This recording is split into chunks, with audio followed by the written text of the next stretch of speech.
ராமானுஜதயா பாத்திரம் ஞான வைராக்யபூஷணம் ஸ்ரீமத்வேங்கடநாதாரியம் வந்தே வேதாந்ததேசிகம். யோ நித்யமச்சுதபதாம்புஜயுக்மருக்ம வியாமோகதஸ்ததிதராணி திருணாய மேனே அஸ்மத்குரோர்பகவதோஸ்ய தயைகசிந்தோः ராமானுஜஸ்ய சரணௌ சரணம் பிரபத்யே. வைகுண்டநாத விஜயாசன பூமிபால தேவேஷ பங்கஜ விலோச்சன சோரநாட்யான் நிக்ஷேப வித்த மகராயத கர்ணபாஷான் நாதம் நமாமி வகுளாபரணேன சார்த்தம். 108 திவ்யதேச வைபவங்களிலே பாண்ட திருப்பதிகளில் ஆழ்வார் நவதிருப்பதிகளில் ஒன்றான திருத்தொலைவில்லி மங்கலம்னு சொல்லக்கூடியதான இரட்டை திருப்பதி விஷயமான சுவாமி நம்மாழ்வாருடைய திருவாய்மொழி அனுபவத்தை பார்த்து கொண்டு வருகிறோம். இங்கு ஆழ்வார் பராங்குஷ நாயகியாக நாயிகா பாவத்தை அடைந்து திருத்தொலைவில்லி மங்கலத்தையும் அந்த எம்பெருமான் தேவர்பிரானையும் மறக்க முடியாமல் நினைத்து புலம்பிக் கொண்டிருப்பதை மாற்ற முயற்சிக்கிற பராங்குஷ நாயகியனுடைய தாயார் முதலானவர்களுக்கு பராங்குஷ நாயகியனுடைய தோழியானவள் பராங்குஷ நாயகியனுடைய நிலையை எடுத்துரைப்பதாக இருக்கக்கூடியது இந்த பதிகம். இப்படி ஆச்சரியமான நாயிகாபாவம் தலையெடுத்த இந்த அனுபவத்தை 3 பாசுரங்கள் வரைக்கும் அனுபவித்தோம். இப்போது 4ஆம் பாசுரம்.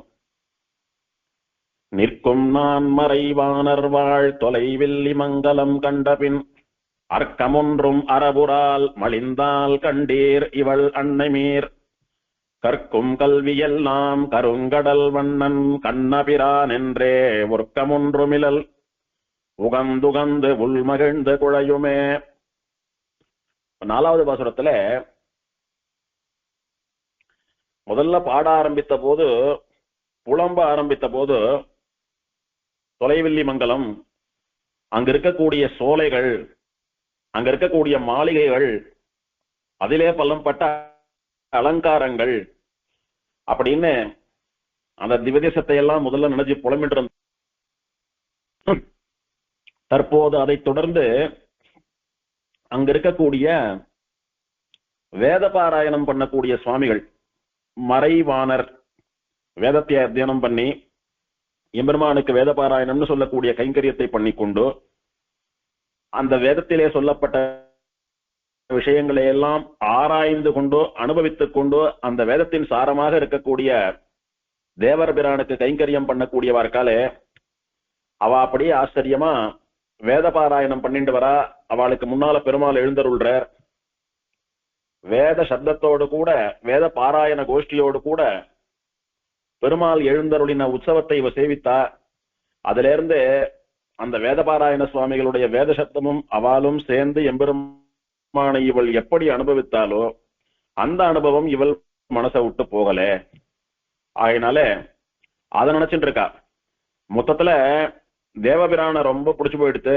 அதனால தேவபிரானுடைய ஊர், அவன் சம்பந்தப்பட்ட வஸ்துக்கள், அவன் சம்பந்தப்பட்ட இடங்கள், அவன் சம்பந்தப்பட்ட மனுஷா, அவன் சம்பந்தப்பட்ட நிகழ்ச்சிகள், இதையே மனசுல நினைச்சு வாயால புலம்பி புலம்பி கண்கள்ல நீரை பெருக்கிண்டு அவனையே நினைச்சு உருகின்று இருக்கா இந்த பொண்ணுன்னு சொல்லக்கூடியது இந்த பாசுரத்தினுடைய வெளிப்பாடு. இங்க என்ன சொல்றார் ஆழ்வார்னா, நிற்கும் நான்மறை வாணர் வாழ் தொலைவில்லி மங்கலம் கண்டபின் அர்க்கம் ஒன்றும் அறவுறால் அப்படின்னார். திருத்தொலைவில்லி மங்கலம்னு சொல்லக்கூடியதான திவ்யதேசத்தை பார்த்தவுடன் அந்த திவ்யதேசத்துக்கு போய் அதை கண்ணால பார்த்தா விட்டு அர்க்கம் ஒன்றும் அற உரால், அர்க்கம் அப்படின்னா அடக்கம்னு அர்த்தம். கொஞ்சம் கூட அடக்கமே இல்லாத போயிடுச்சு இந்த பொண்ணுக்கு. ஒரு பொண்ணுன்னா அடக்கம் வேண்டாமா? அதுவும் சின்ன பொண்ணு, வயசு பொண்ணு, கல்யாணம் கூட ஆகல, இவளுக்கு அடக்கம் இருக்க வேணுமே. அப்படி இருந்தா தானே அந்த பெண்ணுக்கு அது அழகு. அர்க்கம் ஒன்றும் இல்லைன்னு சொன்னாலும் பரவாயில்ல, அர்க்கம் ஒன்றும் அற உரால், கொஞ்சம் கூட அடக்கம்னா என்னன்னே தெரியாதபடிக்கு இருக்கா. இதுக்கு முன்னாடி பாட்டுல என்ன சொன்னா, திமிர் கொண்டால் ஒத்து அப்படின்னு திமிர் பிடிச்சவ போல உட்கார்ந்துட்டு இருக்கா அப்படின்னு சொன்னார். ஏன்னா எதை சொன்னாலும் காதுல வாங்க மாட்டேன்றா, எதை கேட்டாலும் பதில் சொல்ல மாட்டேன்றா, எப்படி சமாதானப்படுத்தலாம்னு பார்த்தாலும் அப்படியே வீம்பா வைராக்கியமா உட்கார்ந்துட்டு இருக்கா. அதனாலே திமிர் கொண்டால் ஒத்த அப்படின்னு திமிர் பிடிச்சவ போல இருந்துட்டு இருக்கான்னு சொன்னாங்க. இந்த பாட்டுல அடக்கம் என்பதே கொஞ்சம் கூட இல்லை இவரிடத்துல.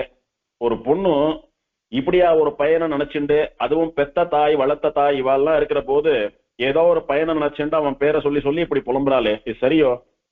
அந்த பையனை பேரை சொல்லி புலம்பினது மட்டுமல்லாமல் அவனுடைய வீடு, அவனுடைய உறவினர்கள், அவனுடையதான ஊர், அவன் சம்பந்தப்பட்ட காட்சிகள், அதெல்லாத்தையும் சொல்லி புலம்புறாளே, அந்த பக்கமே பார்த்துட்டு இருக்காளே.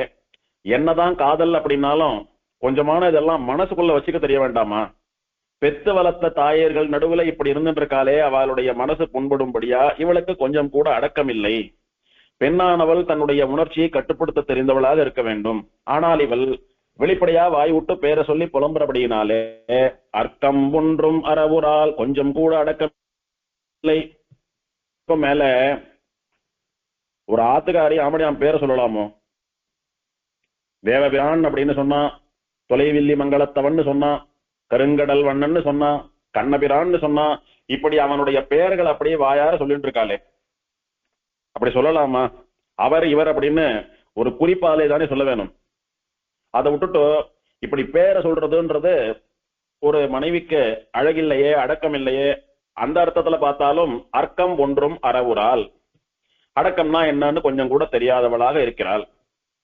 எதுல இருந்து எப்படி இருக்கான்னா, தொலைவில்லி மங்கலம் கண்டபின், என்னைக்கு திருத்தொலைவில்லி மங்கலத்தை கண்ணால பார்த்தாலும் அன்னில இருந்து அடக்கம் இல்லை இவளுக்கு, இப்படி ஆயிட்டா. அந்த திருத்தொலைவில்லி மங்கலம் எப்பேற்பட்டதான திவ்யதேசம் அப்படின்னா, நிற்கும் நான்மறை வாணர் வாழ் தொலைவில்லி மங்கலம். வாணர் அப்படின்னா வாழ்பவர் அப்படின்னு அர்த்தம்.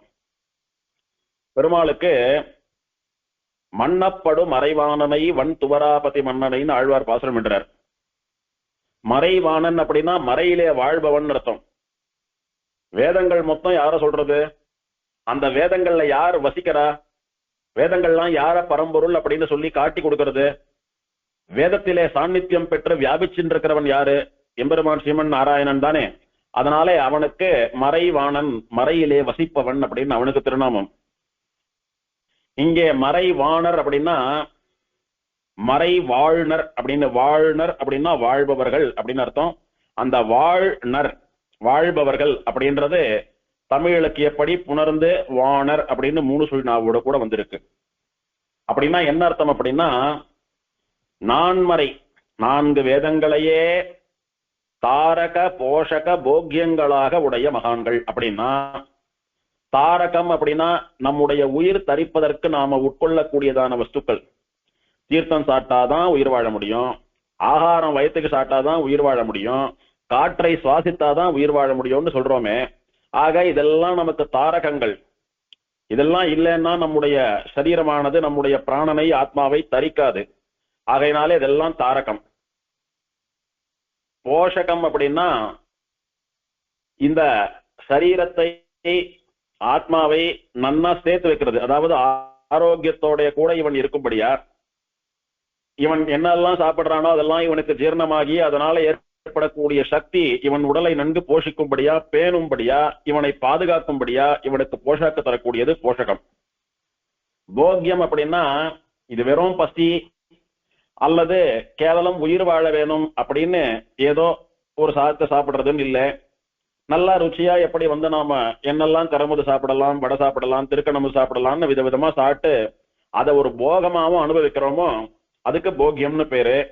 அந்த மாதிரி உயிர் வாழ்ந்தே ஆகணும், காற்று வேணும், நீர் வேணும், சுவாசிக்கிறோம், தீர்த்தம் சாப்பிடுறோம், உடம்புல பிராணன் தங்கணும், ஆரோக்கியம் இருக்கணும், சாதம் சாப்பிடுறோம். வெறும் வெள்ளை சாதமே சாப்பிட்டு இருந்தா போருமா? நன்னா கரமுது, கூட்டு, சாத்தமுது அந்த மாதிரி விதவிதமா பண்ணி சாப்பிடுறோம், பட்சணங்கள்லாம் பண்ணிக்கிறோம், ஸ்வீட் எல்லாம் சாப்பிடுறோம். அந்த மாதிரி போகங்களாகவும் இந்த ஆகாரம் இருப்பது போல இந்த 4 வேதங்களையே தாரக போஷக போக்கியங்களாக கொண்டவர்கள். அதாவது 4 வேதம் சொல்லலைன்னா இவ உடம்புல பிராணன் தங்காதான். அந்த அளவுக்கு வேதத்தை மூச்சு போலே, தீர்த்தம் போலே நினைக்கக்கூடியவர்கள். இவாளுக்கு எது ஆகாரம் அப்படின்னா, இவ வயிற்றுக்கு சாப்பிடுற சாதத்தினால ஆகாரம் இல்லையா, இவ மனசார வேதம் சொல்றச்ச இவாளுடைய சரீரம், ஆத்மா, மனசு எல்லாமே நன்னா இருக்கான். பிசிக்கல் ஹெல்த்தோ, மென்டல் ஹெல்த்தோ, இல்லைன்னா ஸ்பிரிச்சுவல் ஹெல்த்தோ எல்லாமே ரொம்ப நன்னா இருக்கான். ஆகையினாலே அது போஷகமாகவும் ஆகிறது. போக்கியம், இப்போ சில பேருக்கு ஒரு சக்கரை பொங்கல் சாப்பிட்டா பிடிக்கிறது, சில பேருக்கு வடை பண்ணி சாப்பிட்டா பிடிக்கிறதுனா, இவாளுக்கு எது பிடிக்கிறதுன்னா இவாளுக்கு அதுவும் கூட வேதம். வேதத்துல இந்த பாகத்தை இப்படி சொன்னா நல்லா இருக்குமே, அந்த பாகத்தை அப்படி சேவிச்சா நல்லா இருக்குமே, பெருமாளுக்கு இப்படி வேதம் சேவிக்கலாமா, அப்படின்னு போகத்தை கூட வேதத்தை சொல்லியே அனுபவிக்கக்கூடியவர்களாக இருக்கக்கூடியவர்கள் நான்மறைவாணர்னு சொல்லக்கூடிய அந்த திருத்தொலவெள்ளி மங்கலத்திலே எம்பெருமானுக்கு வேத பாராயணம் பண்ணக்கூடிய சுவாமிகள் ஸ்ரீ வைஷ்ணவா. அவ எப்பேற்பட்டவா தெரியுமா? நிற்கும் நான்மறைவாணர். நான்மறைவாணர்னா 4 வேதங்களையே தாரக போஷக போக்கியமாக கொண்டு வாழ்பவர்கள். நிற்கும் நான்மறைவாணர்னா என்ன அர்த்தம் அப்படின்னா, இந்த நிற்கும் அப்படின்ற சொல்லை நான்மறைகளோடு பொருத்தினா ஒரு அர்த்தம் கிடைக்கும். வாணர் அப்படின்னு இந்த வேத பாராயணம் பண்ணக்கூடிய சுவாமிகளோட பொருத்தினா ஒரு அர்த்தம் கிடைக்கும். முதல்ல நான்மறையோடு பொருத்தி நிற்கும் நான்மறை அப்படின்னு சொன்னா என்ன அர்த்தமா இருதுன்னா, எத்தனையோ கிரந்தங்கள் நூல்கள் இந்த லோகத்திலே வந்தது, வந்த இடம் தெரியாம போயிடுது. இப்ப இருக்கக்கூடிய பல நூல்கள் நாளைக்கு இல்லாம போகலாம். உதாரணமா நம்ம ஆச்சாரியால் பண்ணின கிரந்தங்களே எத்தனை கிரந்தங்கள் லுப்தம் கிடைக்கலன்னு சொல்லிட்டு இருக்கோம். அவ காலத்துல அவ பண்ணிருக்கா, இருந்திருக்கு. சொல்ல போனா இப்போ சில கிரந்தங்கள்லாம் வந்து ஒரு 200 வருஷம் முன்னால கூட இருந்திருக்கு, இப்ப அந்த கிரந்தங்கள் கிடைக்கலன்னு எல்லாம் கூட சொல்றா. அப்படி எந்த புஸ்தகம் எப்ப எழுதப்பட்டது எப்படி போச்சுன்னு எல்லாம் தெரியாது. ஆனால் இந்த வேதம்னு சொல்லக்கூடிய உத்தமமான கிரந்தம் மட்டும் என்னைக்கும் இருந்துட்டு இருக்கும். நிற்கும், சாஸ்வதமாக இருக்கும், நிலைத்து நிற்கும், நீடித்து நிற்கும், அழியாமல் இருக்கும். எப்படி பகவான் எப்போதும் இருந்து கொண்டிருக்கிறானோ, எப்படி ஆத்மான்னு சொல்லக்கூடியது எப்போதும் இருக்கிறதோ, எப்படி பிரகிருத்தின்னு சொல்லக்கூடிய வஸ்து எப்போதும் இருக்கிறதோ, அந்த மாதிரி வேதம் அப்படின்னு சொல்லக்கூடியது எப்போதும் இருக்கக்கூடியதான வஸ்து. வேதம் இப்பதான் தொடங்கித்துன்னு யாராலையும் சொல்ல முடியாது. இது வரைக்கும் தான் வேதம் விளங்கும், அதுக்கப்புறம் வேதம் இல்லாம போயிடும்னு சொல்றதுக்கு இல்ல. ஆகையினாலே பகவானை போல வேதமும் எப்போதும் கூட இருக்கக்கூடியது. அதனாலே நிற்கும் நான்மறை. நேற்று இல்ல இன்னைக்கு இருக்கு, இல்ல இன்னைக்கு இருக்கு நாளைக்கு இருக்காது அப்படின்னு சொல்லும்படியாக இல்லாமல் என்றும் நிற்கக்கூடிய, நிலைத்து நிற்கக்கூடிய 4 வேதங்கள் அப்படின்னு ஒரு அர்த்தம். அந்த 4 வேதங்களையே தாரக போஷக போக்கியமாக கொண்டு வாழக்கூடிய அந்த தொலைவெள்ளி மங்கலத்து வேத பாராயணக்கார சுவாமிகள் அப்படின்னு ஒரு அர்த்தம். இந்த நிற்கும் அப்படின்றத இந்த சுவாமிகளோட சேர்த்து அன்வைத்தால் அவ எப்போதும் கூட அந்த வேதத்திலேயே நிலைத்து நிற்கக்கூடிய புத்தியை உடையவர்களாம். அதாவது எழுந்து தீர்த்தாமாடினா அனுஷ்டானம் எல்லாம் பண்ணா, ஏதோ வேத பாராயணம் ஆயிடுத்து, அதுக்கப்புறம் ஏதோ ஒரு தொழில் பண்ணுவா, பணம் சம்பாதிப்பா, அந்த பணத்தை கொண்டு அப்படியே ஜாலியா சுத்தி பாப்பா, அத்தை பண்ணுவா இத்த பண்ணுவா, நிறைய கேளிக்கைகள்ல ஈடுபடுவா, பொழுதுபோக்கு காரியங்கள்லாம் பண்ணுவா, விளையாடுவா, அப்புறம் சாயங்காலம் சமயம் வரைச்ச வேதம் சொல்லிட்டு படுத்துருவா. அப்படி இல்லை, கார்த்தால எழுந்தா ராத்திரி படுத்துக்கிற வரைக்கும் எல்லாத்துக்கும் வேதம் தான் இவளுக்கு. அந்த வேதத்திலேயே நிலைத்து நிற்கக்கூடியவர்கள். வேத மந்திரம் இல்லாமல், வேத சம்பந்தம் இல்லாமல் எதையுமே பண்ணாதவா. இப்போ திருத்தொலவெள்ளி மங்கலத்துல பெருமாளுக்கு வேத பாராயணம் பண்ணக்கூடிய இவா, இப்ப நாளைக்கு ஸ்ரீவைகுண்டத்துல உற்சவம் நடக்கிறது, அங்க பெருமாள் எழுறாருன்னா இங்க நித்தியம் பண்ணக்கூடிய வேத பாராயணத்தை முடிச்சுட்டு அங்க உற்சவத்துல போய் கலந்துப்பா.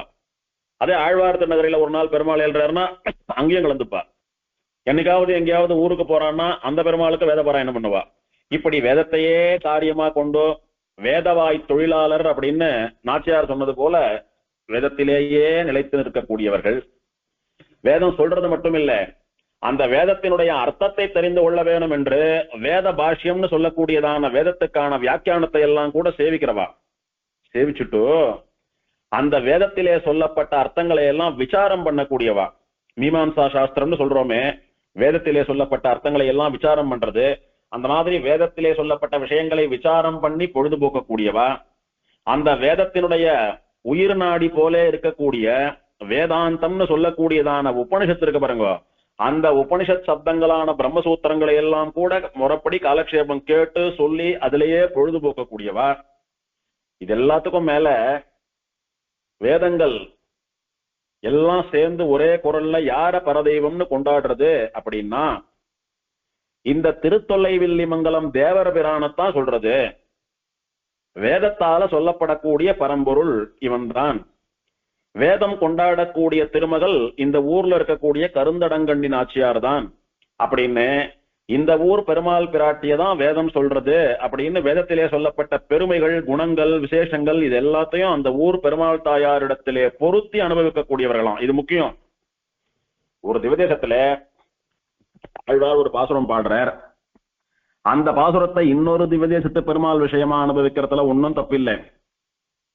அல்லது ஒரு அவதாரத்திற்கு பாடின பாசுரத்தை இன்னொரு அவதாரத்திற்கு அனுபவிக்கிறதுலயும் தப்பில்லை.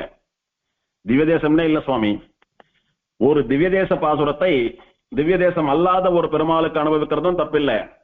இவ்வளவு ஏன், திவ்யதேச பாசுரத்தை நம்மாத்து சாலகிராம பெருமாள் விஷயமா அனுபவிக்கிறதுலயும் தப்பில்லை. பெருமாள் தானே, அதுல ஒன்னும் வித்தியாசம் இல்லையே. இதை நம்ம பூர்வாச்சாரியாலே இசைந்திருக்கிறார்கள், அவாலே இதை பண்ணியிருக்கா.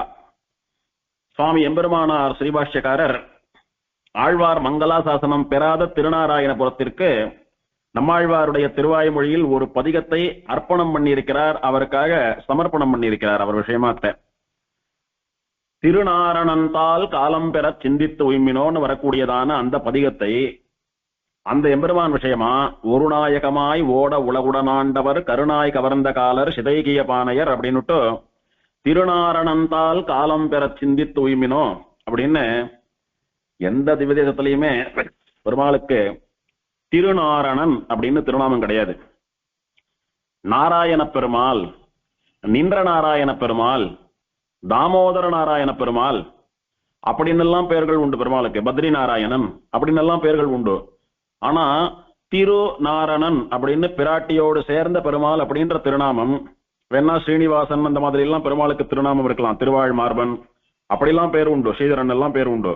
ஆனால் ஆழ்வார் வாக்கிலே வந்த திருநாரணன் சொல்லக்கூடியதான திருநாமம், பெருமாளையும் பிராட்டியையும் சேர்த்தே சொல்லக்கூடியதான அந்த திருநாமம் இந்த ஆச்சரியமான திருநாராயணபுரம்னு சொல்லக்கூடிய மேல்கோட்டையிலே தவிர வேற எங்கும் கிடையாது. அதனால ஆழ்வார் பாடல் என்னாலும் அந்த பதிகத்தை அவர் விஷயமா எம்பெருமானார் சமர்ப்பித்தார். அதே மாதிரி மன்னார்குடி ராஜகோபாலன் விஷயமாக ஒரு பதிகத்தை திருவாய்மொழியிலிருந்து மணவாள மாமணிகள் அவருக்கு சமர்ப்பித்தார்னு சொல்லுவா. அந்த மாதிரி பெரியவாள்லாம் காட்டின வழிதான் அது. இவ என்ன பண்றாளாம், வேதத்துல இருக்கக்கூடிய அர்த்தங்களை எல்லாம் நம்ம திருத்தொலைவில்லிமங்கலம் தேவபிரான் விஷயமாகவே அனுபவிக்கிறார்களாம். அவன் பரம்பொருள் தானே, சாட்சாத் ஸ்ரீமன் நாராயணன் தானே எங்க தேவபிரானா எழுதிருக்கான், அதனால அவ அனுபவிக்கிறது சரி. அந்த மாதிரி நம்மெல்லாம் கூட திவ்ய தேசங்கள்ல போய் பெருமாளை சேவிக்கிறச்ச முதல்ல அந்த பெருமாள் விஷயமான பாசுரத்தை கொண்டு பெருமாள் அனுபவிப்போம். அதுவே அந்த பெருமாளை சேவிச்சுட்டு இருக்கிறச்ச இன்னொரு திவ்யதேசத்து பெருமாள் விஷயமான அனுபவம் ஞாபகத்துக்கு வந்தா அதை இவரிடத்துல அனுபவிப்போம். அதாவது எல்லா திவ்யதேசத்து விஷயமான பாசுரங்களையும் அனுபவிக்கிறதுன்றது இல்லை. இவர் சம்பந்தப்பட்ட ஒரு விஷயம் இன்னொரு திவ்யதேசத்திலேயோ அல்லது இன்னொரு திவ்யதேச பாசுரத்தின்படி இவர் இருந்தாலோ அதை அனுபவிக்கக்கூடியதான ஒரு பாக்கியம் நமக்கு ஏற்படுறதோன்னு அந்த மாதிரி நாம தமிழ் மறைன்னு சொல்லக்கூடிய அருளி செயல்களை அந்த மாதிரி எம்பெருமானிடத்திலே ஏறிட்டு அனுபவிப்பது போல, பொருத்தி அனுபவிப்பது போல, இவா ஆச்சரியமாக சம்ஸ்கிருத வேதங்களான நான்மறைகளை எம்பெருமானிடத்திலே பொருத்தி அனுபவிக்கக்கூடிய மகான்களா அதிலேயே காலம் கழிக்கிறவாளா இவா. ஏதோ அனுஷ்டானம் பண்றது, சாப்பிடுறது, தூங்குறது இந்த சமயம் தவிர மற்ற நேரம் எல்லாம் வேத விசாரம், வேதத்தினாலே பெருமாளை ஆராதிக்கிறதுன்னு சொல்லக்கூடியவர்கள். ஆகையினாலே வேதத்திலேயே நிலைத்து நின்ற புத்தியை உடைய நான்மறைகளாலே வாழக்கூடிய நான்மறைவாணர் நிற்கும் நான்மறைவாணர் வாழ் தொலைவில்லி மங்களம் கண்டபின் அவா வாழக்கூடியதான அந்த திருத்தொலைவில்லி மங்கலத்தை கண்ணாலே பார்த்த பிறகு அங்கு போய் வந்த பின்னாடி அர்க்கமொன்றும் அறவுரால் கொஞ்சம் கூட அடக்கமில்லாதவளாயிட்டா. மலிந்தால் கண்டீர், மலிஞ்சு போயிட்டா. அப்படின்னா மலிஞ்சிருக்குன்னா நிறைய இருக்குன்னு அர்த்தம். கத்திரிக்காய் ரொம்ப மலிஞ்சிருக்குன்னா விளைச்சல் நிறைய ஜாஸ்தியா இருக்கு அப்படின்னு அர்த்தமா இருந்தோம். அந்த மாதிரி மலிந்தால் அப்படின்னா விஞ்சினால், அதிகமானால். யாரை விட அதிகமானால்னா இப்ப இந்த தோழி சொல்றா என்னையும் விஞ்சினால். அது என்ன எண்ணெயும் மிஞ்சினால்னா என்ன அர்த்தம்? இவளுக்கும் அடக்கம்னா என்னன்னு தெரியாதுன்னு அர்த்தமா? இல்ல இவளும் திமிர் பிடிச்சவன்னு அர்த்தமா? அப்படி இல்ல, இந்த தோழியும் கூட எப்போதும் திவ்யதேசம் பெருமாள் அப்படின்னே பெணாத்தின் இருக்கிறவளாம். பராங்குஷ நாயகியினுடைய தோழி அவளும் பெருமாள், திவ்யதேசம், ஆழ்வார், ஆச்சாரியன் இப்படியே புலமின் இருக்கிறவளாம் அவளும். இல்லைன்னா யோசிச்சு பாருங்க, எப்போதும் திவ்யதேசம் பெருமாள் அப்படின்னு பகவத் சம்பந்தமாகவே புலம்பின் இருக்கிற பராங்குஷ நாயகி இவளோட எப்படி ஃப்ரெண்ட்ஷிப் வச்சுட்டா? பராங்குஷ நாயகி ஸ்கூலுக்கு போனாலா, காலேஜுக்கு போனாலா, டைம் பாஸுக்கு ஃப்ரெண்ட்ஷிப் வச்சுட்டு இருக்காளா? அந்த மாதிரி எல்லாம் இல்ல. இவளுடைய புத்தி எதுல போறதோ அதுல போகக்கூடியவால தான் இவ சம்பந்தப்பட்ட உறவாக நினைக்கக்கூடியவள். இப்ப அம்மா எல்லாம் வாயை திறந்து இத்தனை கேள்வி கேட்கிறா, இவ பதில் சொல்லலையே, என்ன காரணம் அப்படின்னா அந்த பகவத் அனுபவத்தை விட்டுடு, அதுல இருந்து வெளியே வா, பகவத் அனுபவத்திலேருந்து நீ வந்தியானா உனக்கு இதை பண்றேன் அதை பண்றேன் அப்படின்னு சொல்லி பகவத் அனுபவத்திலே ஆழங்கால் பட்டிருக்கிற இவளை திசை திருப்ப பாக்குறா. பகவானுடைய சம்பந்தத்திலிருந்து இவளை பிரிக்கிறதுக்கு பாக்குறா. அதனால பெற்ற தாயாக இருந்தாலும் ஏதோ பேருக்கு அவளோட இருக்காளே ஒழிய அவளுடைய உறவு வேணாம்னு நினைக்கிறாவோ. என்னைக்கும் நிரந்தர பந்துவா இருக்கக்கூடிய எம்பெருமானோட நம்முடைய உறவை குலைக்கக்கூடிய பிரிக்கக்கூடிய எந்த உறவும் நமக்கு அனாவசியமானதுன்னு ஆழ்வார் காட்டுறாரு. இங்க பல இடங்கள்ல பார்க்கிறோம். கல்யாணம் ஆறுது, பையன் பெருமாளிடத்துல ரொம்ப பக்தியோடு கூட நித்தியானுஷ்டானங்கள்லாம் பண்ணிட்டு நன்னா பொலிச்சுன்னு திருமணிட்டு பெருமாள்லாம் சேவிக்கிறான்னா அது அந்த பொண்ணுக்கு பிடிக்காம போறது. இதனாலேயே கல்யாண வாழ்க்கை பிரிஞ்சு ரெண்டு பேரும் பிரியறது பார்க்க முடியாது. இல்ல வயசு வருஷம் நடக்கிறது. அந்த மாதிரி சில இடங்கள்ல குழந்தைகள் ரொம்ப பக்தியா இருந்தா பெத்தவா என்ன நினைச்சுக்கிறான்னா, எங்க இந்த பையன் இப்படியே சாமியாரா போயிட போறதோ, ஒன்னும் சம்பாதிக்காத போயிட போறதோ, கல்யாணம் கார்த்திக் குழந்தைன்னு இல்லாத போயிட போறதோ அப்படின்னு இவாளுடைய ஆசையெல்லாம் நிறைவேறாத போயிட போறதுன்னு அந்த குழந்தைய மாத்துறதுக்கு பாக்குறா. அந்த மாதிரி எல்லாம் நடக்கிறது. அதேதான் இங்க பராங்குச நாயக்கு விஷயத்துல நடக்கிறது. அப்படி பகவத் அனுபவமே நமக்கு கதின்னு வாழ்ந்து கொண்டிருக்கிற இவளை பகவானிடத்துல இருந்து பிரிக்கணும்னு நினைக்கக்கூடியவாளை இவள் சட்ட பண்றதில்லை. அதனால அவ கண்ணுக்கு இவள் திமிர் பிடித்தவள் போல் தெரிகிறாள், அடங்காதவள் போல் தெரிகிறாள். அப்பேற்பட்டவள் பெத்த தாயார் இடத்துல ஒரு பொண்ணு பேச மாட்டேன்றா. ஆனா இன்னொரு பொண்ணு பேசினா மட்டும் அவளுக்கு ரெஸ்பாண்ட் பண்றான்னா என்ன அர்த்தம்? இவளுடைய உணர்வு, இவளுடைய பக்தி, இவளுடைய நிலைமை, இவளுடைய அனுபவம் அவளுக்கு மட்டும்தான் புரியும். சொல்ல போனா அந்த பொண்ணை இவ தோழியா அடைந்ததே எதற்காக? தன்னோடு ஒத்து போகக்கூடியதான மனோநிலை இருக்கக்கூடியவளானபடினாலே. அது அந்த தோழிக்கு எப்படி வந்தது தெரியுமா? பராங்குச நாயகியனோடு கூட அவள் நட்பு கொண்டபடியினாலே அவளுடையதான பக்தி இவளுக்கு வந்துடுத்து. ஸ்ரீமத் ரகசிய திரயசாரத்துல பரதேவதா பாரமார்த்திய அதிகாரம்னு ஒரு ஆச்சரியமான அதிகாரம். பரம்பொருள் ஸ்ரீமன் நாராயணன் தான் அப்படின்னு நிரூபணம் பண்ணக்கூடியதான அதிகாரம், 6வது அதிகாரம் இது. இந்த அதிகாரத்துக்கு வில்லிவளம் ஸ்ரீமத் அழகிய சிங்கர் ஆச்சரியமா வியாக்கியானம் பண்ணிருக்கார். அந்த வியாக்கியானத்துல பாரமை காந்தியத்தின் எல்லை நிலம் என்ன அப்படின்னு ஐசிங்கர் ஒரு கேள்வி கேட்கிறார். பாரமை காந்தியத்தின் எல்லை நிலம் என்ன? எல்லை நிலம் அப்படின்னா maximum limit, upper limit, highest limit. பாரமை காந்தியம் அப்படின்னா பரமை காந்தியாக இருத்தல், அதாவது பரம ஏகாந்தியாக இருத்தல். முதல் கண்டிஷன் மறந்தும் புறந்தொழா மாந்தரா, பெருமாள் தாயார தவிர எந்த தெய்வத்தையும் தெய்வம்னு ஒத்துக்கொள்ளாதவாளா, கண்ணாலும் பார்க்காதவாளா, வாயாலும் அதன் பேரை சொல்லாதவாளா, மனசாலும் அதை நினைக்காதவாளா, தூங்கின்னு இருக்கிறச்சா திடீர்னு ஏதோ ஒரு தேவத்தையை காட்டி இவர் தான் பெருமாள் கைகூப்புன்னு சொன்னா கூட அந்த தூக்க கலக்கத்திலையும் இது பெருமாள் கிடையாது, இத்தனை நான் கைகூப்ப மாட்டேன்னு சொல்லக்கூடிய ஸ்திர புத்தி இருக்கக்கூடியவாளா இருக்கிறவாளுக்கு மறந்தும் புறந்தொழா மாந்தர்னு ஆழ்வார் பேர் கொடுக்கிறார் திருமணி செய்கிறான். அப்படி மறந்தும் புறந்தொழா மாந்தரா முதல்ல ஏகாந்தியா இருக்கணும், எம்பெருமான் ஒருவனையே சேவிக்கக்கூடியவளாக இருக்கணும். திருமகள் கேள்வன் ஒருவனையே நோக்கும் உணர்வு அப்படின்னு பெருமாளோடு சேர்ந்த பிராட்டியை மட்டும் சேவிக்கிறவாளா இருக்கணும். அப்படி இருந்தால் அந்த தன்மைக்கு ஐகாந்தியம் அப்படின்னு பேரு. அது கை வந்தவனுக்கு ஏகாந்தின்னு பேரு. பரம ஏகாந்தியம் அப்படின்னா பரம ஏகாந்தி, அதாவது பெருமாள் பிராட்டியை தான் சேவிப்பான். ஆனா பெருமாள் பிராட்டி கிட்ட கூட எனக்கு காசு கொடு, பணம் கொடு, கல்யாணம் பண்ணி வை, குழந்தை பிறக்கணும், வேலை கிடைக்கணும்னு எத்தையும் கேட்க மாட்டான் வாய் திறந்து. அப்பா நான் உன்னிடத்துல கேட்கறது என்ன தெரியுமா? உன்னுடைய சேவை, உன்னுடைய திவதேசத்துல வாசம், உன்னுடைய கைங்கரியம், உன் மேல பக்தி, உன் திருவடிகள்ல நீக்கமில்லாத விசுவாசமும் நம்பிக்கையும், எப்போதும் உன்னோடு கூட இருந்திருக்க வேண்டும் அப்படின்ற உணர்வு, எப்போதும் உன் கூடவே இருக்கணும்னா என்ன பண்ணணும்? வைகுண்டத்துக்கு வந்துடணும். அதுக்கு சரணாகதி பண்றேன், சரணாகதி ஏத்துக்கோ, வைகுண்டம் கொடு, மோட்சம் கொடு, இதுதான் கேட்கணும். இப்படி பகவானை தவிர பகவானிடத்திலும் கூட வேறு பலன்களை கேட்காதவர்களுக்கு பரமைகாந்திகள்னு பேரு. அந்த பரமைகாந்திகள்லயே கேடர் பிரிக்கிறார் ஆழ்வார், கேட்டகரி பிரிக்கிறார். பரமைகாந்திகள்ல யார் ரொம்ப சிரேஷ்டமான பரமைகாந்தி? அவளுடைய பாரமை காந்தியம்னு சொல்லக்கூடிய பகவான் ஒருவனை மட்டுமே தான் சேவிப்பேன் என்கிற அந்த கற்பு நெறி இருக்கிறது. எப்படி ஒரு பெண்ணுக்கு கற்பு நெறியோ அந்த மாதிரி ஒரு பிரபன்னனுக்கு பாரமை காந்தியம் அப்படின்னு சொல்லக்கூடிய கற்பு நெறி, அதனுடைய உச்சஸ்தாயி, அதனுடைய ஹையஸ்ட் லெவல் எது எப்படி இருக்கணும்னா, யார் பரமை காந்தியா இருக்காளோ அவ மட்டும் இல்ல, அவ சம்பந்தப்பட்ட எல்லாரையும் பரமை காந்தியா மாத்தி வச்சிருக்கணும்னு சாதிக்கிறார் ஐசிங்கர். இது சுவாமி தேசிகனே சாட்சிய விஷயம்தான். அப்படின்னா என்ன அர்த்தம்? ஒரு சின்ன உதாரணம். இந்த பராங்குச நாயக்கி இப்படி பல இடங்கள்ல பெருமாள்ல நினைச்சுண்டு பாடிண்டு புலம்பிண்டு அழுதுண்டு பெருமாள் வரல வரல அப்படின்னு சுருண்டு விழுந்துடுறா, மயங்கி விழுந்துடுறா, நோய்வாய்ப்பட்டவள் போல ஆயிடுறா, கான்சியஸ்னஸ் இல்லாத போயிடுறது. மருத்துவரை வைத்தியச்சி எல்லாம் அழிச்சுட்டு வந்து காட்டுறா, இவளுக்கு ஆரோக்கியம் நன்னா இருக்கு, என்ன காரணம்னு தெரியலன்றா. உடனே அந்த அம்மாவினுடைய புத்தி எப்படி போறது, அவ வாழக்கூடிய ஊர்ல அங்க லொக்காலிட்டிஸ்ல என்னென்ன நடக்கிறதோ அந்த சில்லற விஷயங்களை எல்லாம் பண்ணணும்னு சொல்லி இவன் அழிச்சுட்டு வந்து பம்பை அடிக்கிறேன், உடுக்கை அடிக்கிறேன், இவன் அழிச்சுட்டு வந்து வேலை வச்சு தலையில தடவுறேன், அவன் அழிச்சுட்டு வந்து மதுவையும் மாம்சத்தையும் வச்சு பூஜை பண்றேன் அப்படின்னு சொல்லி இந்த வேதம் சாஸ்திரம் எம்பெருமான் ஸ்ரீமன் நாராயணன் சொல்லக்கூடிய பரதத்துவம் இந்த ஞானம் எல்லாம் இல்லாத பாமர மக்கள் அவ பண்ணக்கூடியதான காரியத்தை எல்லாம் பண்ணணும்னு நினைக்கிறாளோன்னு.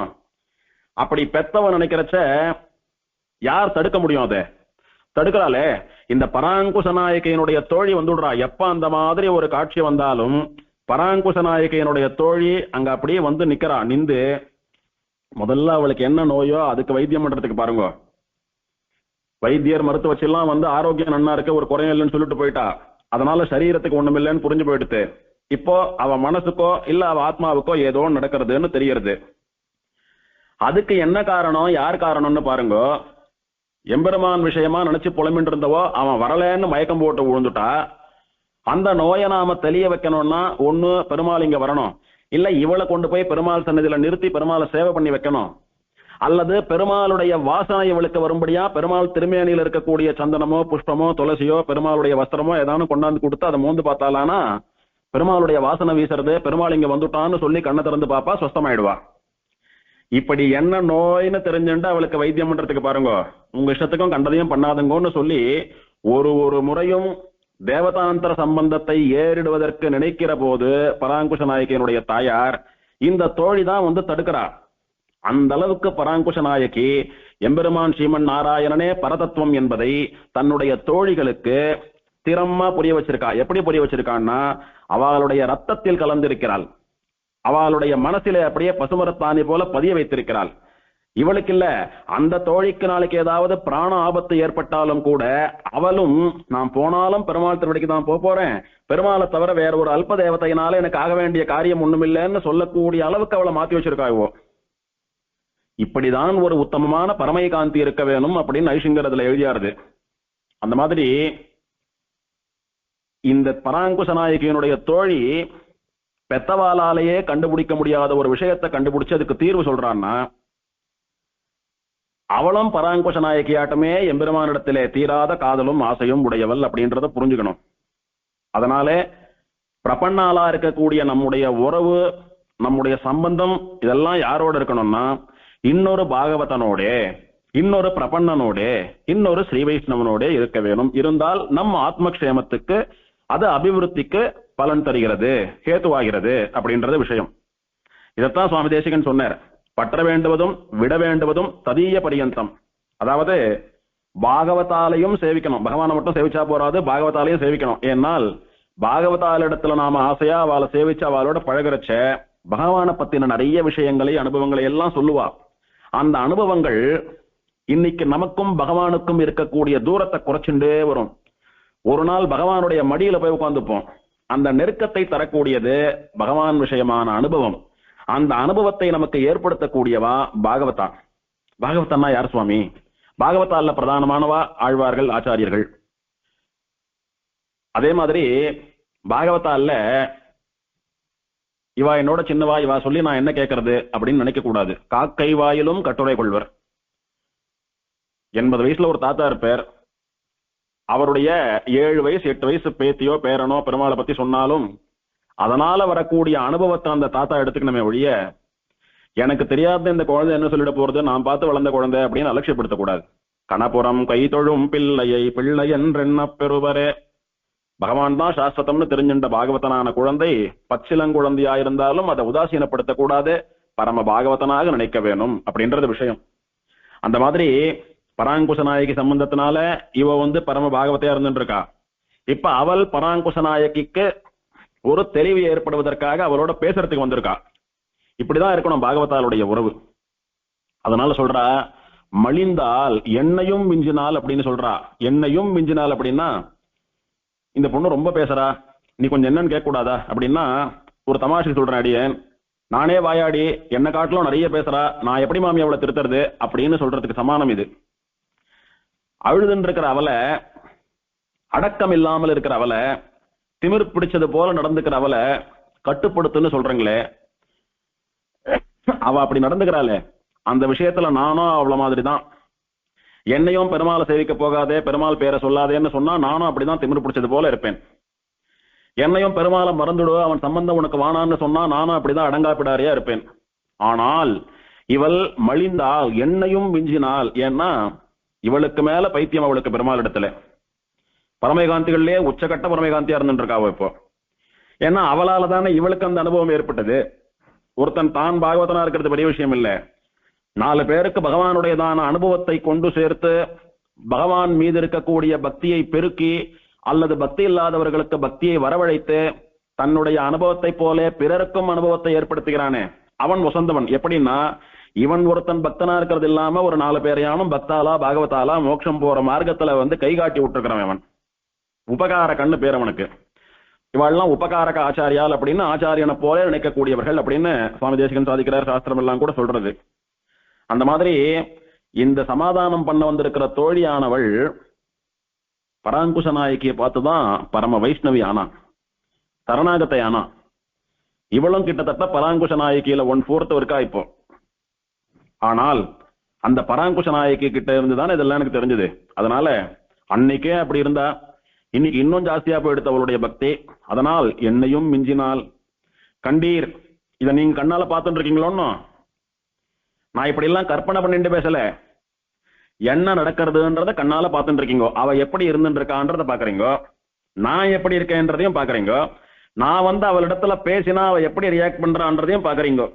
இதெல்லாம் நீங்களே பாக்குறீங்க, உங்களுக்கே புரியுறது. பக்கத்திலேயே இருந்து நேரையே பாக்குறதுனால இதுக்கு மேல நான் உங்களுக்கு சொல்லி புரிய வைக்க வேண்டிய அவசியம் இல்லைன்னு நினைக்கிறேன். அவ எப்படி இருக்கா தெரியுமா? கற்கும் கல்வி எல்லாம் கருங்கடல் வண்ணன் கண்ணபிரான் என்றே ஒர்க்கம் ஒன்றுமிழல் உகந்துகந்து உள்குழையுமே. கற்கும் கல்வி எல்லாம் கருங்கடல் வண்ணன் கண்ணபிரான்.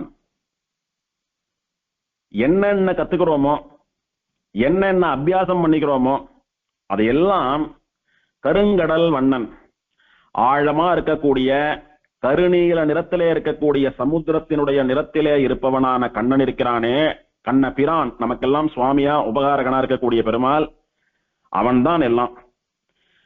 வேதங்கத்துண்டா வேதமெல்லாம் கண்ணன் தான், பிரபந்தங்கத்துண்டா பிரபந்தம் எல்லாம் கண்ணன் தான், ஸ்ரீமத் ராமாயணமோ விஷ்ணு புராணமோ பாகவதமோ எதுவோ எல்லாம் கண்ணன் தான். ஆகையினாலே நாம என்னவெல்லாம் கத்துக்கிறோமோ அதெல்லாம் கண்ணன் தான் அப்படின்ற நிலைமைக்கு வந்துட்டாவோ. அதனால நிற்கின்றதெல்லாம் நெடுமால் என்று ஓராதார் கற்கின்றதெல்லாம் கடைன்னு திருமழிசை பிரான் சொன்னது போல அவ கண்ணில் பாக்குறதெல்லாம் பெருமாளாவே தெரிகிறது. நீங்க என்ன சொன்னீங்க? என்ன ஒரு ஊர் பேர் எத்தனை முறை சொல்றாளே, திருத்தொலவெல்லிமங்கலம் திருத்தொலவெல்லிமங்கலம்னு. அந்த ஊர் பகவானுடைய விபூதி, அவன் வசிக்கக்கூடிய ஊர். அந்த ஊரெல்லாம் பகவானுடைய சுவடு பட்டிருக்கிறது. எப்படி பிருந்தாவனத்திலே கண்ணனுடைய பாத சுவடுகள் பட்டதோ அந்த மாதிரி திருத்தொலவெல்லிமங்கலம் முழுக்க தேவபிரானுடைய சுவடுகள் பட்டிருக்கின்றது. அதனால அந்த ஊரையே அவள் கண்ணனாக பார்க்கிறாள். அங்க இருக்கிற கட்டடத்தை எல்லாம் பார்த்துட்டு இருக்கேன்னா, அங்க இருக்கிற கட்டடத்துல எல்லாம் பகவான் வாசம் பண்றான். எப்படின்னா, அந்த கட்டடத்துல இருக்கிறவாள்லாம் 4 வேதங்களை சொல்லக்கூடிய பாகவதோத்தமர்களான ஸ்ரீ வைஷ்ணவா, அவெல்லாம் தங்களுடைய மனசிலும் நாவிலும் ஹிருதயத்திலும் அந்த தேவபிரானை சுமந்து கொண்டிருக்கக்கூடியவர்கள். அதனால அவ வசிக்கக்கூடிய அந்த மாட மாளிகைகளில் அவனும் வசிக்கிறான் அந்தர்யாமியாக. இப்படி எல்லாம் கண்ணன் தான். இதுல நமக்கு ஒரு பொடி இருக்கு மீன்ஸ் டைரக்டா சொல்லாம அப்படி இளமரவு காய்மரவா சொல்றது. இந்த பொண்ணு என்ன சொல்றா, இப்ப பராங்குஷ நாயகியினுடைய நிலைமை எப்படின்னா, கற்கும் கல்வி எல்லாம் கருங்கடல் வண்ணன் கண்ணபிரான் என்றே. கண்ணால பாக்குறது, காதால கேட்கறது, வாயால சொல்றது, மனசால நினைச்சுக்கிறது எல்லாமே கண்ணன் தான் அப்படின்ற நிலைமையில அவ இருக்கா அப்படின்னு இருக்கிற விஷயத்த டைரக்டா சொல்றா. இது வெளிப்படையான பொருள். இதுல தொக்கி நிற்கக்கூடிய ஒரு சூக்ஷ்மமான உபதேசம், ஒரு பொடி என்ன அப்படின்னா, அந்த எம்பெருமானிடத்துல சரணாகதி பண்ணி அவன் திருவடிகளை அடைவதற்காக காத்து கொண்டிருக்கக்கூடிய பாகவதர்களான ஸ்ரீ வைஷ்ணவா நாமெல்லாம் எப்படி இருக்கணும் தெரியுமா? கற்கும் கல்வி எல்லாம் கண்ணபிரானே அப்படின்னு இருக்கணும். அதாவது பெருமாள் விஷயமான விஷயங்கள் தவிர ஒன்னும் தெரிஞ்சுக்க வேண்டாம். நீங்க எத்தனை கத்துண்டாலும், எத்தனை சம்பாதித்தாலும், எத்தனை ஸ்டேட்டஸ் ப்ராப்பர்ட்டின்னு என்ன வாங்கினாலும் எல்லாத்தையும் இங்க தானே விட்டுட்டு போறோங்க. எது நிரந்தரம் உங்களுக்கு? எம்பெருமான் தானே நிரந்தரம். அவனுடைய லோகமும் அவனுடைய சேவையும் அவனுடைய கைங்கரியமும் தானே நிரந்தரம். அதனால இது நாள் வரைக்கும் உங்களுக்காகவும் உறவினர்களுக்காகவும் கேவலம் உங்களுடைய சரீரத்திற்காகவும் உழைத்தது போதும். இனி எல்லாம் கண்ணன் விஷயமாகவே என்று பராங்குஷ நாயகியை போலே இருங்கள் அப்படின்னு நமக்கு உபதேசம் இங்கே. அதாவது நாம அதுக்கு டைம் வச்சுட்டு இருப்போம். பெருமாள் சேவிக்கிறதா, ஒரு நாளைக்கு 4 மணி சேவிச்சா போறோம். கோவிலா, வாரத்துக்கு ஒரு நாள் போனா போறோம். இத்தனை மணிக்கு இந்த சீரியல் போடுவோம், அதை பார்க்கணும். வாரம் இந்த மேகசின்ஸ் எல்லாம் வரது, அதை படிக்கணும். இந்த மியூசிக் கான்சர்ட் போகணும். அந்த மாதிரி கேளிக்கைகள்ல ஈடுபடுறதெல்லாம் குறைச்சிக்கோங்க. கற்கும் கல்வி எல்லாம் கருங்கடல் வண்ணன் கண்ணபிரான் என்றே இருங்கள். சுவாமி தேசிக நாட்டமா நாடகம் எழுதினாலும் கூட வேதாந்த விஷயத்தை சொல்லக்கூடிய சங்கல்ப சூரியோதய நாடகமா அத்தை பாருங்கோ, அத்தை கேளுங்க, அத்தை படிங்கோ. நாடகம் பார்க்கணும்னு தோன்றதா? சங்கல்ப சூரியோதய உபன்யாசம் இருந்தா கேளுங்க, புஸ்தகம் இருந்தா செய்வீங்க. நன்னா சங்கீதமா பாட்டு பாடணும், கீர்த்தனை பாடணும்னு தோன்றதா? அத்தையத்தையும் பாடாம பகவான் விஷயமான பாசுரங்களை கீர்த்தனைகளாக இசையுங்கள். பரமைகாந்திகளான ஆழ்வார்களும் ஆச்சாரியர்களும் அருள் செய்த பாசுரங்களையும் ஸ்தோத்திரங்களையும் கீர்த்தனையா பாடுங்கோ. இந்த மாதிரி எதுவா இருந்தாலும் அது பகவான் விஷயமாகவே இருக்கட்டும் அப்படின்னு இந்த பொண்ணு நமக்கு உபதேசமும் பண்றாங்க. அது நேரடியாக சொல்லப்படாமல் சூக்ஷ்மமாக சொல்லப்படுகிற பொடி. அது ஒர்க்கமொன்றுமிழல், இலைப்பு கொஞ்சம் கூட இல்லை. தொலைவில்லிமங்கலம் தேவபிரான் அப்படின்னு அப்படியே அடிவயத்துல இருந்து தொண்டை எடுத்து கத்தின்னு இருக்காளே, கொஞ்சமான டயர்டாராளா பாத்தீங்களா? தீர்த்தம் சாப்பிடல, சாதம் சாப்பிடல, பால் பழம் ஒன்னும் சாப்பிடல. இந்த தாயார்கள்லாம் கொண்டாந்து கெஞ்சரா, திரும்பி கூட பார்க்க மாட்டேன்றா. சரி, அவளுக்கா தோணித்துன்னா சாப்பிடுவா. நாம தொலைவில்லி மங்கலத்துல இருந்து அழிச்சுட்டு வந்துட்டோம்னு நம்ம மேல கோபமா இருக்கா. இனி தொலைவில்லி மங்கலத்துக்கு போகாதேன்னு சொன்னதுனால கோபமா இருக்கா. தேவபிராணம் மறந்துடுன்னு சொன்னதுனால கோபமா இருக்கா. இப்படி நம்ம மேல கோபமா இருக்கிற அவள் நம்மளை தண்டிக்கிறதா நினைச்சுண்டு தான் சாப்பிடாம இருந்து தன்னுடைய ஆரோக்கியத்தையும் கெடுத்துக்கிறா, பசியில துடிக்கிறா. அவள் வீம்புக்கு இதெல்லாம் பண்ணிட்டு இருக்கா, திமிருல பண்ணிட்டு இருக்கா, அடங்காம பண்ணிட்டு இருக்கா. ஒருவேளை நாம வச்சுட்டு இங்க இருந்து நகர்ந்துட்டோமானா, பாவம் அவளும் ஒரு பொண்ணு தானே, ஒரு மனுஷி தானே, வயிறு பசிக்குமோன்னு அப்ப எடுத்து சாப்பிடுவான்னு சொல்லி ஒரு கருணையினாலே தாயார் என்ன பண்றாலாம், மோர் சாதமோ சாத்தம் சாதமோ போட்டு அங்க வச்சுட்டு போறாலாம். அது வச்சதை வச்சபடியே இருக்கு, உழந்து போறது வறண்டு போறதே ஒழிய, பூனைகேன ஏதான வந்து அந்த பால் சாதம் சாட்டுன்னு இருக்கே ஒழிய இந்த பொண்ணத்தை பார்க்கவும் இல்லை, சீண்டவும் இல்லை. சரி, சாதமானா கெட்டு போறது, ஒரு பழத்தை கொண்டு வைக்கலாம், பசிக்கிறச்ச எப்ப வேணாலும் சாப்பிடுவா, தூங்குறதே இல்லை. திடீர்னு நடுராத்திரியில பசிச்சா என்ன பண்ணுவோம், ஒரு பழத்தை வைக்கலான்னு பழத்தை கொண்டு வைக்கிறா. ஏதோ கிளியோ அணிலோ கொத்திட்டு போறதே ஒழிய அத்தையும் சாப்பிடுற மாதிரி இல்லை. இப்படி என்ன கொடுத்தாலும் சாப்பிடலையே. ஆனா இவளுக்கு எப்படி சுவாமி எனர்ஜி வர்றது? அப்படி கத்தரால் தொலைவில்லி மங்கலம் தேவர்பிரான் திரிவிக்ரமன் சங்கு சக்கரம் நான்மறைவாணர்கள் அப்படின்னு கத்தரால் என்னமோ. கூப்பின கையை இறக்கவே இல்லையே, கையை வலிக்காதோ? கண்கள் அப்படி இப்படி அப்படி இமைக்காமல் தேவர்களாட்டமா திருத்தொலைவில்லி மங்கலம் பக்கமே பார்த்துட்டு இருக்காளே, கண்ணு வலிக்காதோ அவளுக்கு? ஒர்க்கமொன்றுமிழல், கொஞ்சம் கூட இளைப்பு இல்லாதவளாக, அதாவது கொஞ்சம் கூட சோர்ந்து போகாதவளாக. அதுக்கு பதில் எப்படி இருக்கான்னா, ரொம்ப எனர்ஜெட்டிக்கா ஃபீல் பண்ற மாதிரி கூப்பின கையை இறக்கவே இல்லை. சுவாமி எத்தனை நேரம் கை கூப்பிட்டு இருக்க முடியும்? கை வலிக்காதா? நாள் கணக்குல மாச கணக்குல கை கூப்பிட்டு இருக்கா. தொடர்ந்து ஒரு வஸ்துவை ஒரு 5 நிமிஷம் பார்த்தாலே கண்ணெல்லாம் வலிக்கிறது. கொஞ்ச நேரம் கண்ணை மூடிக்கலாமா, ரிலாக்ஸ் பண்ணிக்கலாமான்னு இருக்கு. ஒரு 1/2 மணி நேரம் புஸ்தகம் பார்த்தோமானா ஒரு 2 நிமிஷம் கண்ணை மூடி ரிலாக்ஸ் பண்ணாதான் திரும்ப புஸ்தகம் பார்க்க முடியறது. வெயில்ல போனா அப்படிதான் இருக்கு. ஆனா மாச கணக்குல அந்த பக்கமே பார்த்துட்டு இருக்காளே, கண்ணுக்கு எப்படி அவ்வளவு எனர்ஜி வந்ததுன்னா அந்த பகவானுடைய திருநாமத்தை சொன்னதினாலே. உண்ணும் சோறும் பருகும் நீரும் தின்னும் வெத்திலையும் எல்லாம் கண்ணன்னு இருக்கக்கூடிய இவளுக்கு, சுவாமி நாம எல்லாம் சாதஞ்சாட்டாதான் நமக்கு சக்தி வருது, இவளுக்கு கண்ணன்னு சொன்னா கண்ணனை நினைச்சுட்டாலே சக்தி வந்துடுறதோ இல்லையோ? அவ ஆகாரம் பாட்டுக்கு அவளுக்கு நடந்துட்டு இருக்கு. உன்னுடைய ஆகாரம் சாதமா குழம்பா மோரா இருக்கிறபடினால அத்தை சாப்பிடலையேன்னு நீ வருத்தப்படுற. ஆனால் அவளுக்கு ஆகாரம் ஆத்மாவே ஸ்திரமானதுன்னு சரீரத்திலே பற்றி விட்டிருக்கக்கூடிய அவளுக்கு ஆகாரம் இது. பகவானுடைய திருநாமத்தை சொல்லுவதும், பகவானை நினைத்துக் கொள்வதும், பகவான் விஷயமான பக்தியும் அதாவ விடாம பண்ணிட்டு இருக்கா. அதனால உன்னை விட என்னை விட பயங்கர எனர்ஜெட்டிக்கா இருக்கா. நீயும் நானும் அவகிட்ட பேசி நாம தான் டயர்ட் ஆகணும், அவளை மாத்த முடியாது, விட்டுருங்கோ. அதையும் எப்படி பண்ணிட்டு இருக்கா தெரியுமா? ஏதோ இந்த அம்மாக்கள்லாம் இப்படி பழி வாங்குறாப்புல பண்ணிவிட்டாலே, அவளை நாம பழி வாங்கணும்னு சொல்லி இதை ஒரு பழி வாங்குற உணர்ச்சியினோட பண்ணல. உகந்து உகந்து உள் குழைந்து உள் மகிழ்ந்து குழையுமே. எம்பெருமான் விஷயமான பக்தியிலே, எம்பெருமான் மேல ரொம்ப தீராத காதலோடு உகந்து உகந்து எம்பெருமானை ஆசைப்பட்டு ஆசைப்பட்டு உள் மகிழ்ந்து இப்பேற்பட்ட எம்பெருமானுடைய காதலியாக இருக்கிறேனே என்ற சந்தோஷத்திலே கூட அப்படியே குழைகிறாளாம், அப்படியே உருகிறாளாம் பெருமாள்னு சொன்னான். அப்படி இருக்கிறது இவளுடைய நிலைமை அப்படின்னு அந்த பொண்ணு தாயார்கள் இடத்துல, பராங்குஷ நாயகனுடைய தாயார்கள் இடத்துல சொல்றா. அடக்கம் அப்படின்றது கொஞ்சம் கூட இல்லாத போயிடுச்சு இவளுக்கு. வெளிப்படையாவே ஆமடியாம் பேரை சொல்லி புலம்பின்னு இருக்கா. அப்படி இருக்கிற இவளை நான் எப்படி திருத்துவேன்? எனக்கு மேல இருக்கா இவ. ஒருவேளை இப்படி எல்லாம் ஒரு பொண்ணு இருக்கக்கூடாது, நீ மாறுன்னு நான் சொல்றேன்னு வச்சுக்கோங்க, என்ன என்ன தெரியுமா கேப்போ? ஏண்டி நீ மட்டும் யோகியமா? நீ இது வரைக்கும் ஆத்துல என்ன பண்ணிட்டு இருந்த? தேவர் பிரான், விஜயாசனன், காய்சினவேந்தன் அப்படின்னு நீயும் தானே பெருமாள் பேரெல்லாம் சொல்லிண்டு கண்ணன் பண்ணின சரித்திரங்களை எல்லாம் அனுபவிச்சுண்டு கண்ணனாட்டமா நடனம் எல்லாம் ஆடிண்டு அவனே தியானம் பண்ணிட்டு இருந்தவதானே நீ. நீ என்னமோ சரின்ற மாதிரி என்னண்ட வந்து அடக்கமாயிருன்னு சொல்றையே அப்படின்னு எனக்கு கேட்பா. அதனால என்னால பேச முடியாது, நீங்களும் அவளை சமாதானப்படுத்தணும்னு முயற்சிக்காதங்கோ, விட்டுடுங்கோ அப்படின்னு சொல்லி அந்த பொண்ணு சொல்றா. அதுக்கு இந்த அன்னைமார்கள் புலம்புறா. அம்மா நீ சொல்றதெல்லாம் வச்சு பார்த்தா தப்பு எல்லாம் முழுக்க எங்க மேலதான் தோன்றது. இவ அந்த திருத்தொலவெள்ளி மங்கலத்து மேலையும் அந்த பெருமாள் மேலையும் இவ்வளவு பைத்தியமா மாறுவான்னு தெரிஞ்சுட்டு இருந்தா நாங்க அழிச்சுட்டே போயிருக்க மாட்டோம். இவ வந்தவுடனே இப்படி மாறிடுவான்னு தெரிஞ்சிருந்தா நாங்க இவளை விட்டுட்டே போயிருப்போம் அப்படின்னு அவ புலம்புறா. அதுக்கு தோழி சொல்றா, அம்மா இவளை பத்தி தான் உங்களுக்கு முதலே தெரியுமே. இவள் எத்தனை நாளா கண்ணன் கண்ணன் கண்ணன் கண்ணன் புலம்பியிருக்கா, எத்தனை திவ்யதேசத்து பெருமாள்களை சொல்லி புலம்பியிருக்கா. இது முதல் முறை இப்படி உட்கார்ந்துட்டு இருக்காளா? எத்தனை முறை இவளுக்கு இந்த மாதிரி ஆகியிருக்கு, நீங்களும் பார்த்திருக்கீங்கோ. அதுல இருந்து அவளை மீட்டு அழிச்சுட்டு வரணும்னு முயற்சி பண்ணி தோத்து போயிருக்கீங்கோ. இதெல்லாம் உங்களுக்கு தெரிஞ்ச விஷயம் தானே. பெருமாள் அப்படின்னாலே ஒரு மாதிரி ஆயிடுறாளே, இவளை கையில பிடிக்க முடியறது இல்லையே, இவ இந்த லோகத்திலே இருக்கிறது இல்லையே. பெருமாளுடைய சரித்திரம், பெருமாளுடைய லீலை, பெருமாளுடைய திவ்யதேசம், பெருமாளுடைய உற்சவம் அப்படின்னு சொன்னாலே இவள் பித்து பிடித்தவள் போல, பேய் பிடித்தவள் போல ஆகிவிடுகிறாளே. இவளை பத்தி உங்களுக்கு முன்னாடியே தெரியுமோன்னு உங்க பொண்ணு தானே, நீங்க தானே பெத்த வளர்த்தங்கோ, உங்களோட தானே இருந்துட்டு இருக்கா. அப்படி இருக்கக்கூடியவளை தெரிஞ்சும் அழிச்சுட்டு போனது உங்க தப்பு தானே. நீங்களே கோவில் கோவிலா அழிச்சுட்டு போய் காட்டுறங்க. ஆனா அவ வந்து அந்த பெருமாளை நினைச்சுட்டு புலம்ப கூடாது, இப்படி இருக்கக்கூடாதுன்னு சொல்றங்க. அது எப்படிமா முடியும்? போராததுக்கு இவன்னா என்ன மாதிரி சாதாரணமான பொண்ணா? பராங்குஷ நாயகி, எப்பேற்பட்ட அழகி தெரியுமாவோ.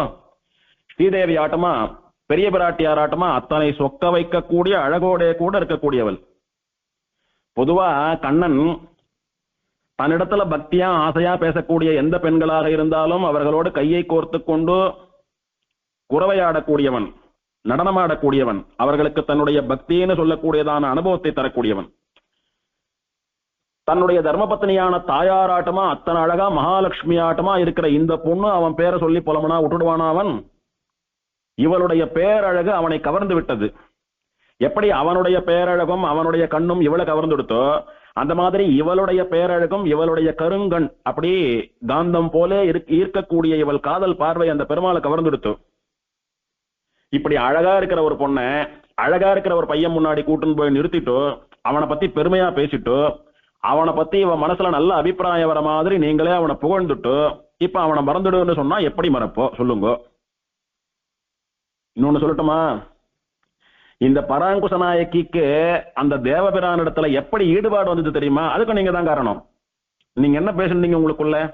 அப்பா அந்த தேவபிரான் என்ன ஆச்சரியமா சேவை சாதிக்கிறான், அவன் அப்படி சங்கு சக்கரங்கள்ல தூக்கி பிடிச்சுட்டு நிக்கிறதும், அப்படி தாமரை கண்களோடு கூட நம்ம அப்படி கவர்ந்து இழுப்பதும், அவன் மார்பிலே மகாலட்சுமியோடு கூட அப்படி நெஞ்ச நிமித்துண்டு நிக்கிறதும், பிரம்மாவை படைத்த தன்னுடைய நாபியை அழகா காட்டிண்டு நம்மளை வசீகாரம் பண்றதும், இந்த உலகமே இந்த உலகத்தை நியமிக்கக்கூடிய தேவர்களே தன் திருவடிகளிலே தலையை வைத்து வணங்குகிறார்கள், ஆகையினாலே தான் தேவபிரான் அப்படின்னு சொல்லி அண்ட சராச்சரமும் தேவர்களும் தன் காலுக்கு கீழே என்று காட்டிக்கொண்டு தன்னுடைய திருவடி சேவையை சாதித்துக் கொண்டு நிற்கக்கூடிய அவனுடையதான காம்பீரியம் என்ன, என்ன ஆச்சரியமா வஸ்திரம் சாத்தின் இருக்கான், எத்தனை விலட்சணமா திருவாபரணம் சாத்தின் இருக்கான், என்ன கமகமான தாமர மாலையெல்லாம் சாத்தின் இருக்கான் அப்படின்னு அவன் திருமேனியை அவன் அழகை அங்க அங்கமா லட்சணமா வர்ணித்து அனுபவித்தவர்கள் யாரு?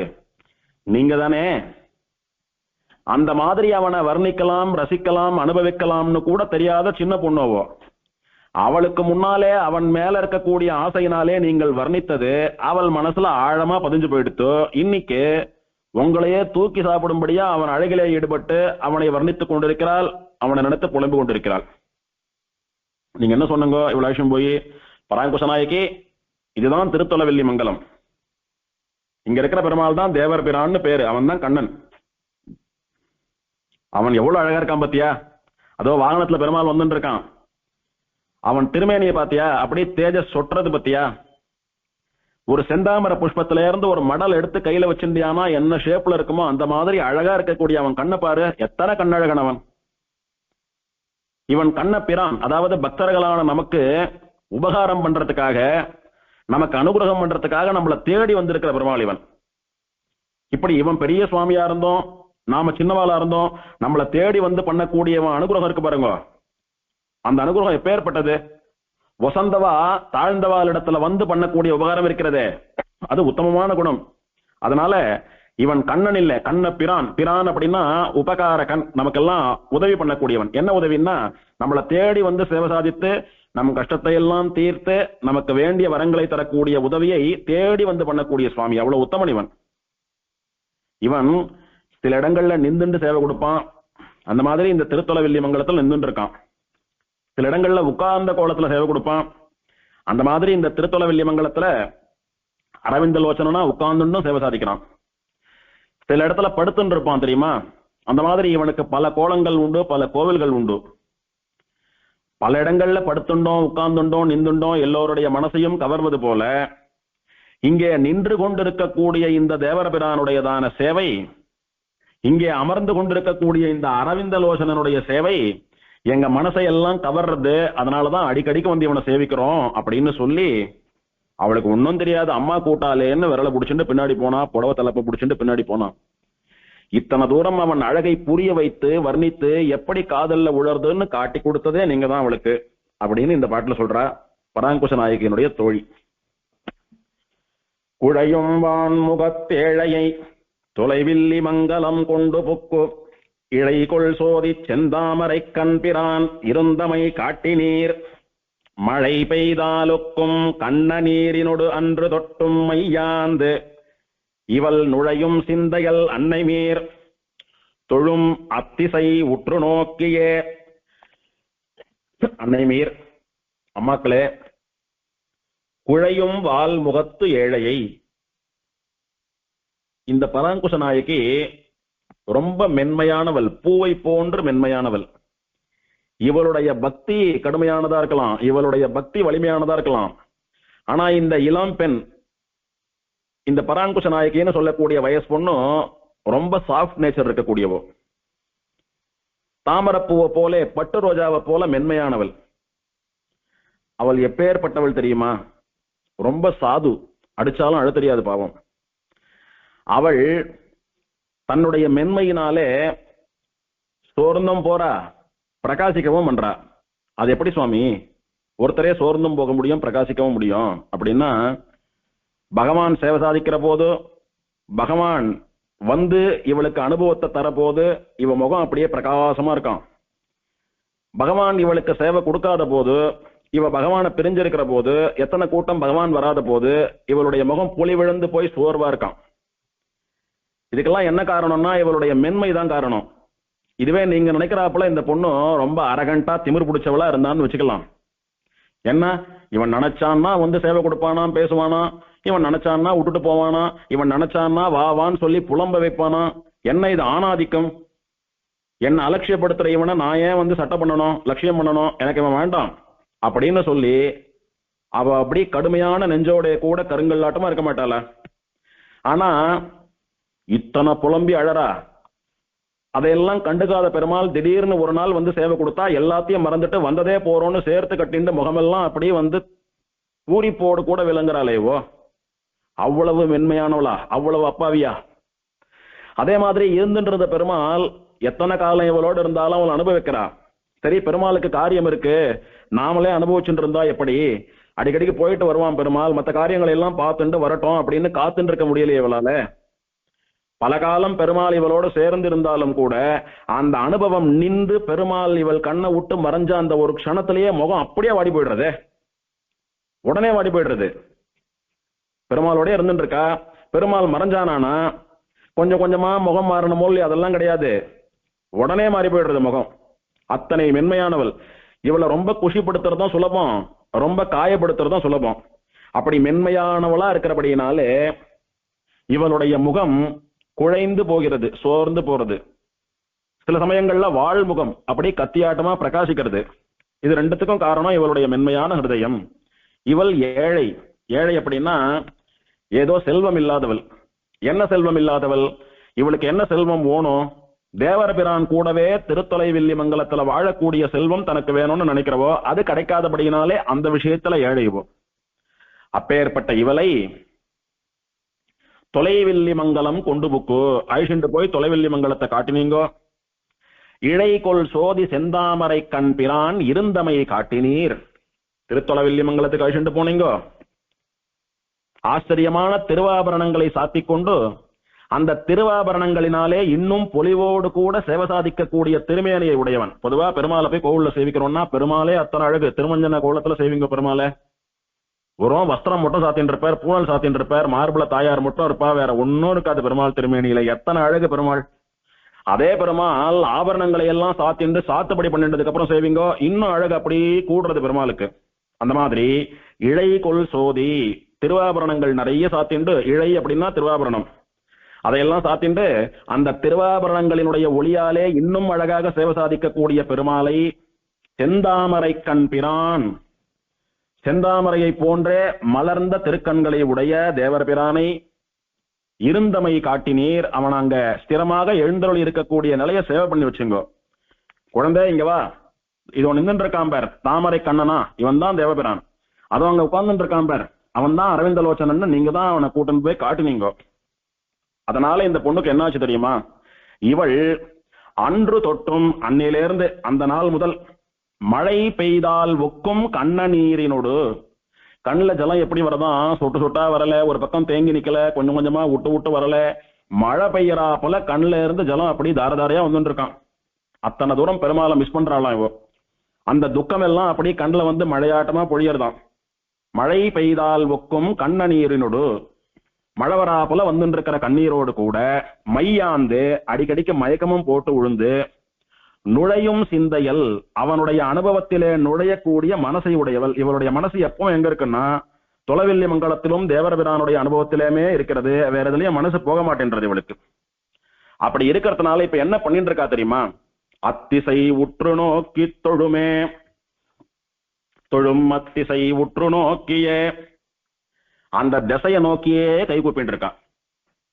ஒரு சின்ன பொண்ணு, வயசு பொண்ணு, கல்யாணம் ஆகாத பொண்ணு, தாயார்களை மீறி ஆண் துணை இல்லாமல் ஆத்த கடந்து தென்கரையில இருந்து வடகரையில இருக்கக்கூடிய தொலைவில்லி மங்கலத்துக்கு தனியா போக முடியாது.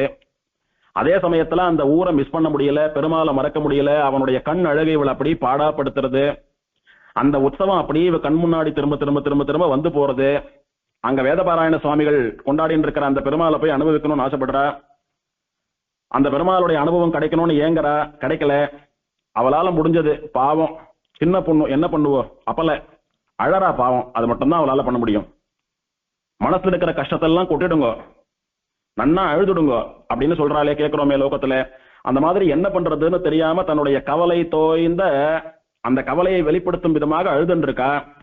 அதனால அப்பா சுவாமி கண்ணா, நான் உன்னோட வந்து இருக்கணும்னு ஆசைப்படுறேன், ஆனா என்னால முடியல, நீ தான் வந்து என்ன உன்னோட அழிச்சிக்கணும் அப்படின்ற மாதிரி மனசுல நினைச்சுட்டு அவன் இருக்கக்கூடிய திசையை நோக்கி ஒரு நாள் தனக்காக அவன் வரமாட்டானா, அல்லது ஒரு நாள் தான் அவன் இருக்கக்கூடிய திருத்தொலைவில்லி மங்கலத்துக்கு போய் அவன் அனுபவிக்க மாட்டோமா அப்படின்ற ஆசையோடு ஏக்கத்தோடு கூட நாம எப்ப அங்க போறோம், அல்லது பெருமாள் எப்ப அங்க இருந்து வரப்போறார் அப்படின்னு அந்த திசையை உத்து நோக்கிண்டு கை கூப்பிண்டே இருக்கலாம். இப்படி ஆச்சரியமான பொண்ணு இவோ. இந்த பொண்ணை மாத்தணும்னு நினைக்கிறது உங்களுடைய மடத்தனம். அவள் மாறமாட்டாள். ஆகையினாலே அவளுடைய பக்தி அப்படிதான். அதுக்கு காரணம் நாம தான். பகவான் அவளை வந்து கூடிய சீக்கிரம் கைப்பற்றுவான்னு நினைத்து அவளை பத்தி கவலைப்படுறத மறந்துட்டு நீங்க தெம்பாருங்க, பகவான் அவளை பார்த்துப்பான் அப்படின்னு சொல்லி இந்த பொண்ணு அவளை சமாதானப்படுத்துறா. இப்படி ஆச்சரியமா இந்த பராங்குச நாயக்கனுடைய அனுபவத்தை, அவள் மனசுல என்ன ஓடுறதுன்னு சொல்லக்கூடிய விஷயத்தை தோழியானவள் அப்படி வீடியோல பாக்குறது போல புட்டு புட்டு வைக்கிறா. எப்படி முடியறது அவளுக்கு? இவளும் பராங்குச நாயகியை போல எம்பெருமானிடத்துல தீராத காதலோடு இருக்கக்கூடியவளானபடியினாலே அவள் கண்ணை பார்க்கிற போது, அவள் நிலையை பார்க்கிற போது, அவளுடைய முகத்தை பார்க்கிற போது, அவளுடைய செய்கையை பார்க்கிற போது, அவ என்ன நினைச்சு இதெல்லாம் பண்ணிட்டு இருக்கான்னு இவளால சொல்ல முடியறது. ஆக பாகவதாலோடு தான் சம்பந்தம் கொள்ள வேணும், பழக வேணும் என்பதற்கு இதுதான் காரணம். ஏன்னா ஒரே சிந்தையா இருக்கிறவாளால தான் அதே சிந்தையில இருக்கக்கூடிய மற்றவாளுடைய கஷ்டத்தை புரிந்து கொள்ள முடியும். அப்படின்னுட்டு பாகவதாலோட பிரபன்னாலோட இருப்பதே பகவானுடையதான பக்தியை பெருக்கி அவனிடத்திலே நம்மளை அழிச்சுண்டு போய் சேர்க்கறதுக்கு ஒரு பெரிய காரணமாக இருக்கும் அப்படின்ற விஷயத்தை இந்த பாசுரத்தினாலே தெரிவிக்கிறாள். மீதி பாசுரங்களை நாளைக்கு பார்க்கலாம். ஸ்ரீநகர்யாம் மகாபுரியாம் தாமிரபர்ணியுத்தரே தட்டே திந்திரிணி மூலதாம்னே ஸ்ரீஷடகோபாய மங்கலம். ஸ்ரீரார்த்தூப்புள் திருவேங்கடமுடையான் திருவடிகளே சரணம்.